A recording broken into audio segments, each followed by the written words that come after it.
Active cases की संख्या लगातार घट रही है और वर्तमान में ये 3,33,725 है। उसी प्रकार जो क्यूमुलेटिव रिकवरी रेट है वो लगातार बढ़ रहा है और वर्तमान में ये 97% से भी ज़्यादा है। अगर हम ये देखें कि कितने राज्य ऐसे हैं जहां 10,000 से कम एक्टिव केसेस हैं, तो ये राज्य हमने हरे रंग से भारत के मानचित्र पर दिखाए हैं और जहां 10,000 से कम केसेस हैं वो 31 राज्य हैं। There are 31 states in India which have less than 10,000 active cases each। और अगर ये देखें कि 10,000 से 1 लाख के बीच एक्टिव केस वाले कितने राज्य हैं, तो ऐसे 4 राज्य हैं और 1 लाख से अधिक एक्टिव केस वाले 1 राज्य हैं। उनके विस्तार से ब्यौरा भी हमने आपको दिया है।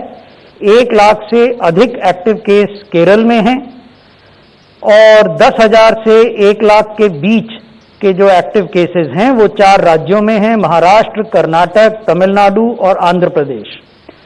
और अगर हम देश के एक्टिव केसेस में इनका योगदान देखें तो केरल 51%, महाराष्ट्र 16% और बाकी 3 राज्य 5% से लेकर 4% तक उनका योगदान है। पॉजिटिविटी भी लगातार घट रही है। ये हमने आपको वीकली पॉजिटिविटी को दर्शाया है पिछले 3 माहों में। So while we see a overall declining trend in positivity across India, what is important to underline is the fact that weekly positivity is now less than 3% for the 8th consecutive week. पिछले 8 सप्ताहों से लगातार जो साप्ताहिक positivity है ये 3% से कम है। ये इसलिए भी महत्वपूर्ण हो जाता है कि प्रत्येक सप्ताह में जो हम टेस्ट्स कर रहे हैं, औसत टेस्टों की जो संख्या है वो अभी भी 17 से 18 लाख बनी हुई है। मैंने जैसा आपको पहले बताया था कि 41 जिले भारत में ऐसे हैं, देश में ऐसे हैं जहां की 10% वीकली पॉजिटिविटी से अधिक पॉजिटिविटी रिपोर्ट हो रही है। ये जिले राजस्थान में हैं, केरल में हैं और उत्तर पूर्व के कुछ राज्यों में हैं। अब हम बात करेंगे टीकाकरण की।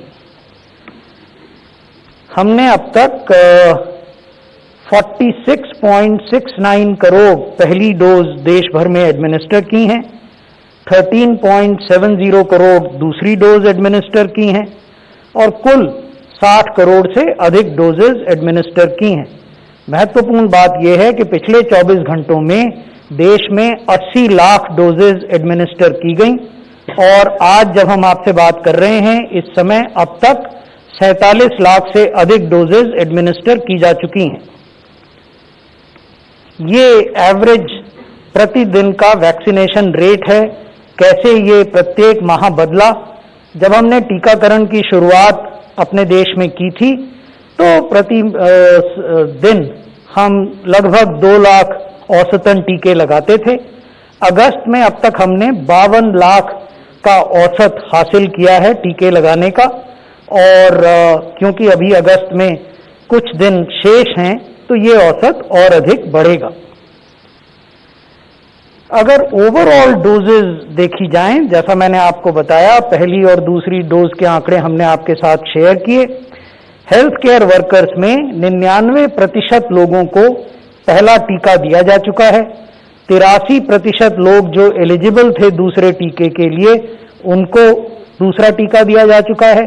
फ्रंटलाइन वर्कर्स में 100% को पहला टीका और 79% को दोनों टीके। 18 बरस से ऊपर की जो देश की बालिग आबादी है उसमें 50% लोगों को पहला टीका दिया जा चुका है और 15% लोगों को दोनों टीके दिए जा चुके हैं। लेकिन हमें यह नहीं भूलना चाहिए कि अभी भी हम दूसरे सर्ज के भीतर हैं। We are still in the midst of the second surge of COVID-19 in our country. The second surge has not concluded. It is not over. Therefore, we have to maintain all necessary precautions. particularly in the light of our experience that after every festival we see a spike, and therefore the coming month of September and October are crucial for us because we would be celebrating a few festivals. So therefore festivals have to be celebrated with COVID appropriate behavior. Thank you.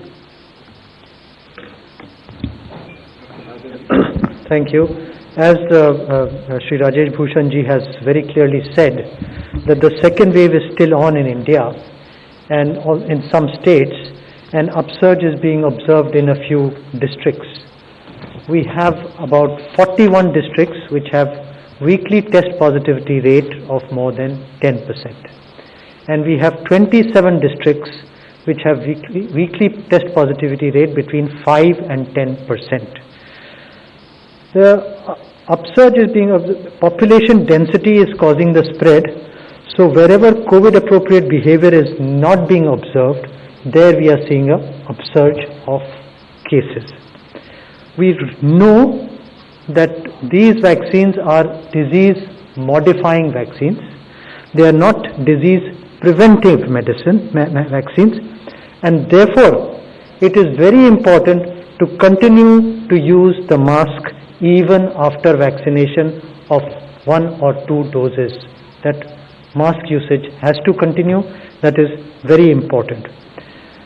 We know that vaccines reduce the disease severity, they reduce the possibility of hospitalization, and also avert death to the tune of nearly 98-99%.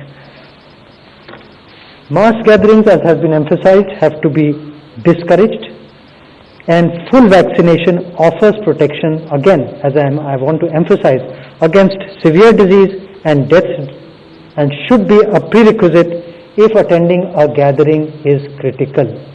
So if attending a gathering is critical, vaccination is a prerequisite. Thank you. I will just stop here. Thank you. We will take some questions now. 1515. Hello sir, I'm Sherin from Times Now. My question is to Mr. Rajesh Bhushan.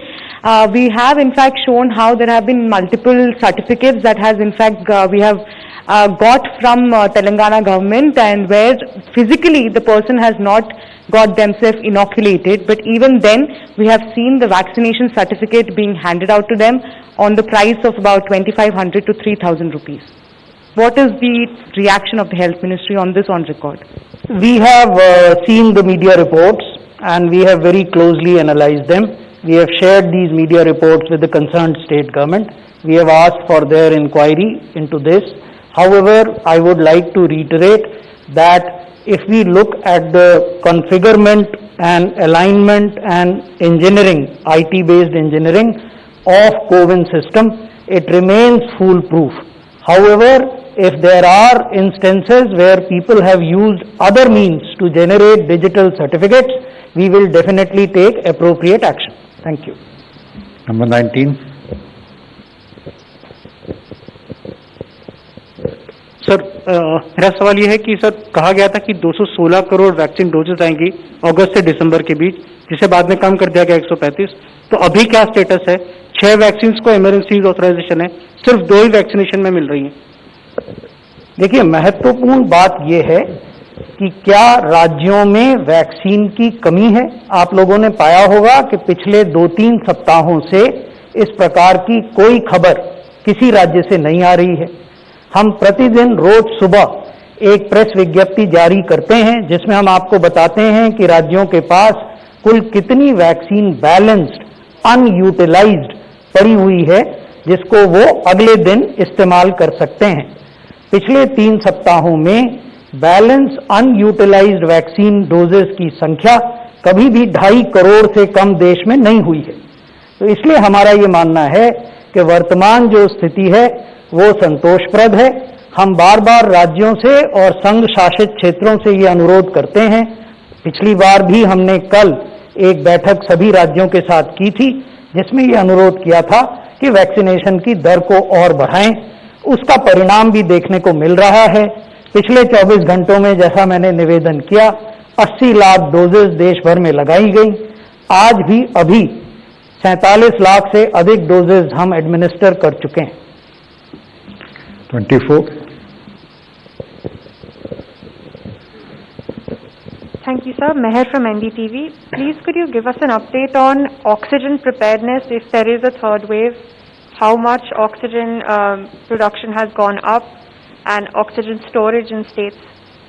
We will give you a broad generic picture today, and granular details we would share with you in our next press conference.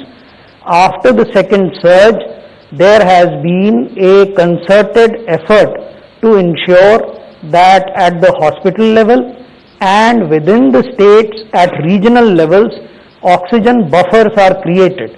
So how do we create oxygen buffer?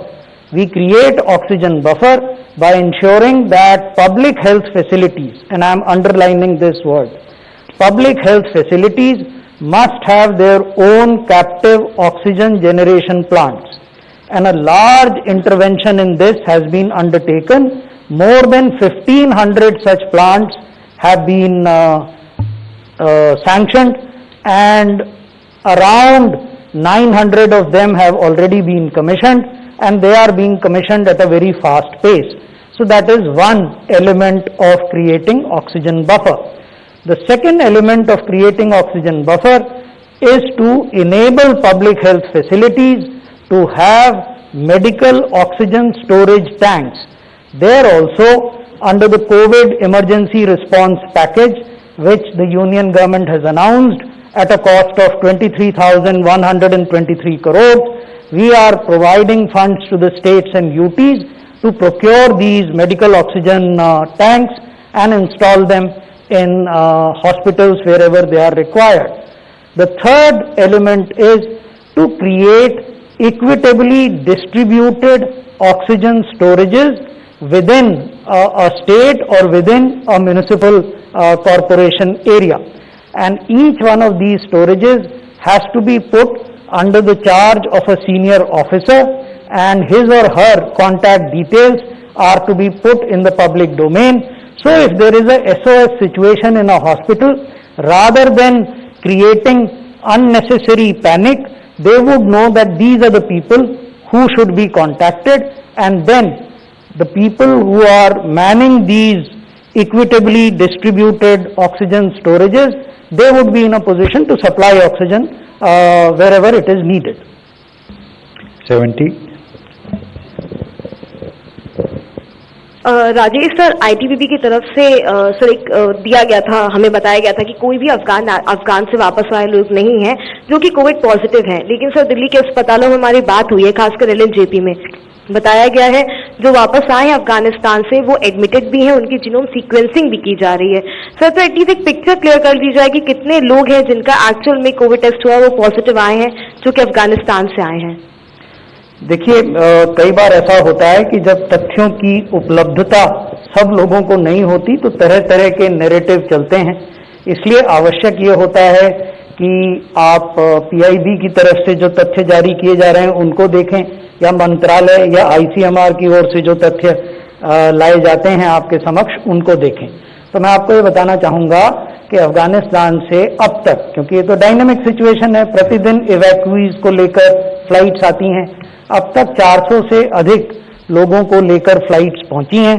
हमने प्रत्येक हवाई अड्डे पर, चाहे वो civil हवाई अड्डे हों या सैन्य हवाई अड्डे हों, क्योंकि कुछ फ्लाइट्स वहां भी आई हैं जैसे हिंडन एयरबेस या जामनगर, तो हमने वहां ये व्यवस्था की है कि जो भी लोग आते हैं पहले तो उनको वाइल्ड पोलियो वैक्सीन दी जाए, क्योंकि पाकिस्तान और अफगानिस्तान में वाइल्ड पोलियो है, तो एंटी पोलियो वैक्सीन कहना चाहिए मुझे, वाइल्ड पोलियो वैक्सीन नाम की कोई चीज नहीं होती है, तो वो दी जाए, वो हम व्यवस्था हमने की है। साथ ही हमने ये भी व्यवस्था की है कि इन सबके आरटीपीसीआर टेस्ट हों। ऐसा नहीं है कि इनमें लोग पॉजिटिव नहीं आए हैं, लोग पॉजिटिव आए हैं। जो पॉजिटिव आए हैं उनको आइसोलेट किया गया है, कुछ लोगों को जिनको अस्पताल की आवश्यकता थी उनको वहां भेजा गया है।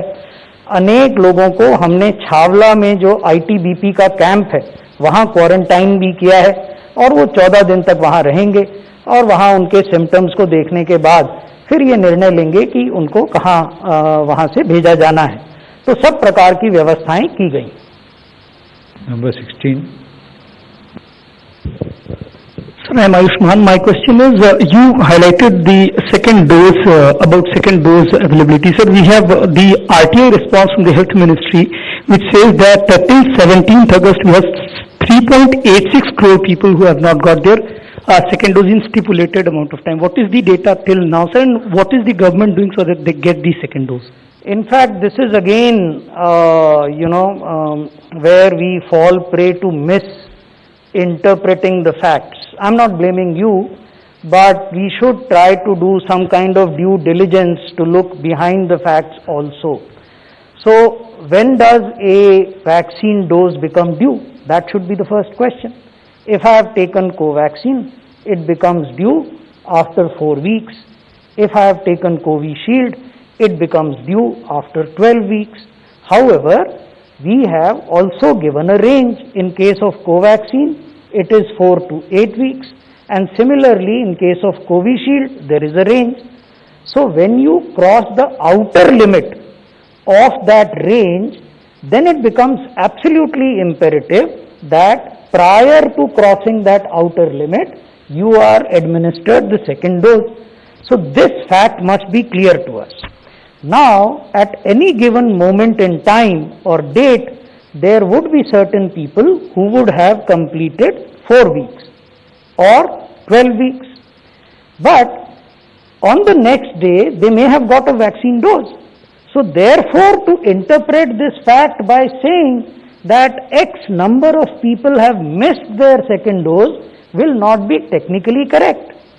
In fact, a better way of asking for the same information would be to ask for 3 or 4 consecutive dates. Only then you would get the complete picture. Number 50.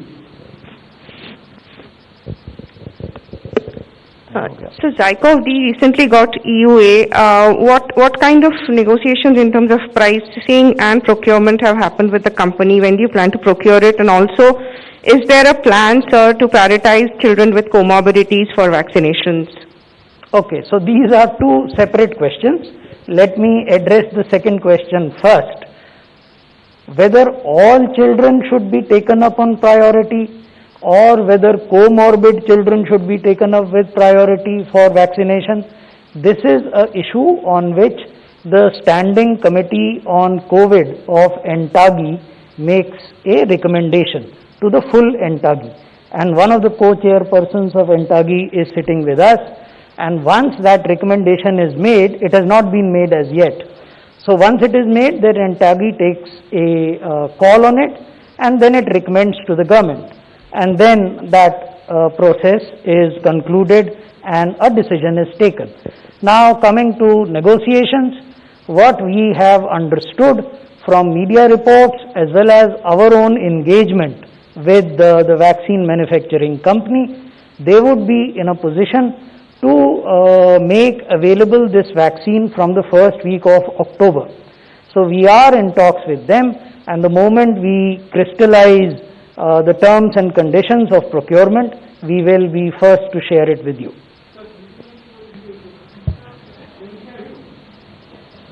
I think we can take the last question. Okay, we'll take the last question, 38.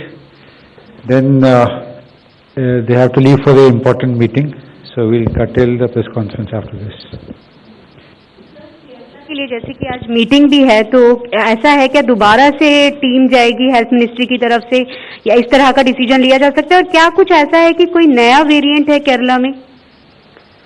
आपने बड़े सारे प्रश्न एक साथ पूछ लिए हैं। पिछले ही सप्ताह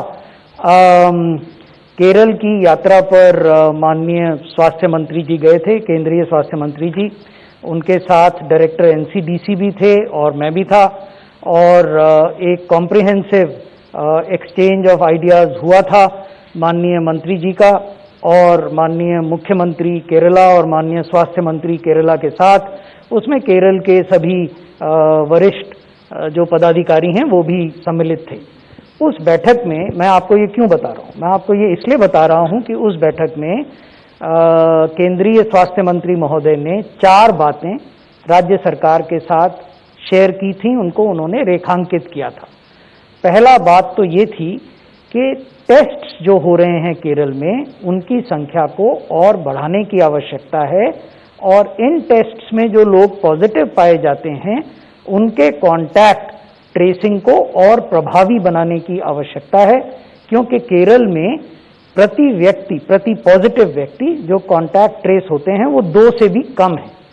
तो ये तो पहला तथ्य माननीय केंद्रीय स्वास्थ्य मंत्री ने रेखांकित किया था। दूसरा, उन्होंने ये कहा था कि राज्य सरकार को ये व्यवस्था करनी चाहिए कि जो लोग होम आइसोलेशन में हैं उनकी बेहतर मॉनिटरिंग हो, better and effective monitoring of people who are in home isolation.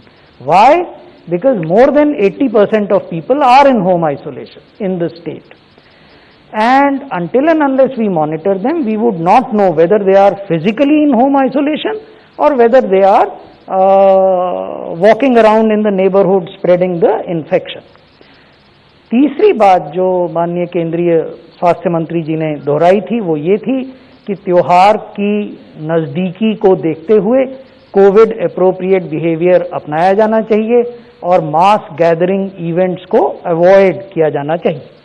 और अंतिम और चौथी बात जो उन्होंने कही थी वो ये थी कि क्योंकि हम पर्याप्त मात्रा में कोविड वैक्सीन डोजेज उपलब्ध कराने को तैयार हैं, इसलिए राज्य सरकार को अपने वैक्सीनेशन की दर और वैक्सीनेशन के कवरेज को बढ़ाने की आवश्यकता है। ये 4 बातें आज भी पालन करने के योग्य है।